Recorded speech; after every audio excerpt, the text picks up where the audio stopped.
Did James Gunn just confirm Brainiac for Man of Tomorrow? I don't know. Maybe. James Gunn may have accidentally reopened the Brainiac debate after attempting to shut it down. Earlier, Gunn pushed back hard on rumors claiming Dave Bautista was being considered to play Brainiac in Man of Tomorrow. In his response, Gunn stressed that none of the rumored actors have been discussed or auditioned, and pointedly added, "Let's not forget a moment. I've never said Brainiac was in the movie." But that's not saying he isn't in the movie. Now a follow-up exchange on Threads. What's that? Yeah, I know. Is fueling fresh speculation. After Gunn's initial response went viral, a fan questioned why Gunn bothers addressing casting rumors at all, suggesting that speculation and gossip might actually help with marketing. The fan also added that they were a big fan, likely to avoid the kind of backlash from Gunn that Gunn is known for delivering online. Gunn replied that there are numerous reasons he addresses certain rumors directly and referenced his earlier post. He emphasized that Dave Bautista is a friend and said he didn't want stories circulating later about why Bautista didn't get the job or whatever when someone else is eventually cast. Did Gunn tip his hand? That last line is what's causing the stir. By mentioning when someone else is eventually cast, Gunn appears to acknowledge that a specific role does exist and will be filled for Brainiac. See, there's Matt Smith. Yeah. In recent days, multiple actors have been rumored for Brainiac, including Dave Bautista. He says it's not happening, so take him off the list. Clace Bang, Matt Smith, and Sam Rockwell. Gunn has now stated clearly that none of those names have been discussed internally. Still, his latest comments suggest casting for a major role is coming eventually, even if it hasn't started yet. Maybe it is Alan Tudyk, who was previously said to have a secret role in the DCU. Whether intentional or not, Gunn's attempt to shut down speculation may have done the opposite. Until DC Studios officially reveals the villain or the cast, the Brainiac question isn't going away anytime soon. Gunn also let it slip that his DC future is in question when he went on that YouTube tour following, McGloin's report.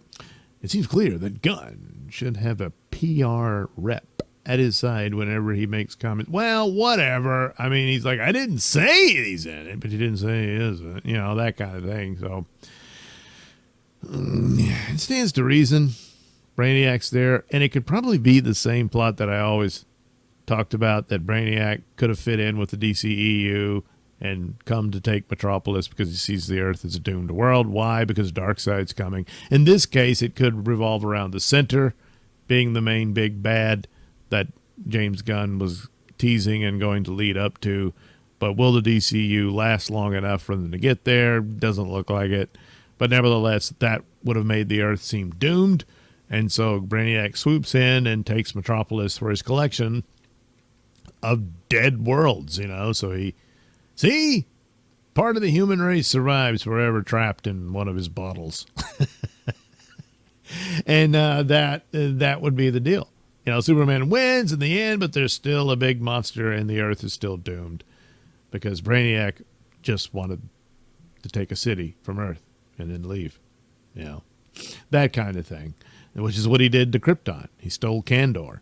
And then with Supergirl and some of the scenes in that trailer, it looks like it's going to be a scene where she describes, Brainiac stealing Kandor. That might be in there. Doesn't mean they have to cast Brainiac for that. It could just be his ship with the tentacles and everything hovering over Krypton, and that's all you see, and that sort of thing.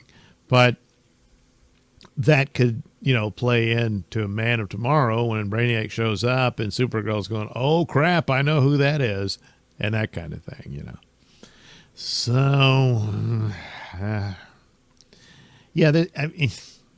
whatever. But it's all likely DCU is already over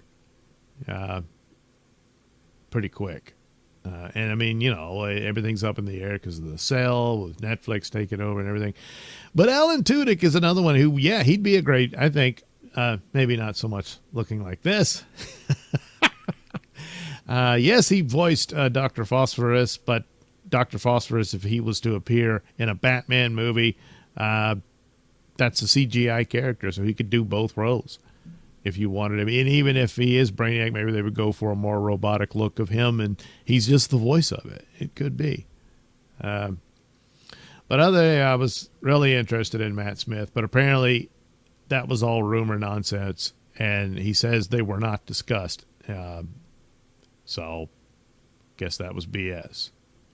I guess. But I could easily see him doing the role. I think he would be a really good Brainiac. So Bautista, no. Mongol, as for Superman villains go, he could probably do that.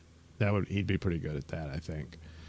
And the other two, they'd probably be all right. But Matt Smith and Tudyk, pretty top notch, for the role, if it happens at all. But it's a big if at this point, I suppose.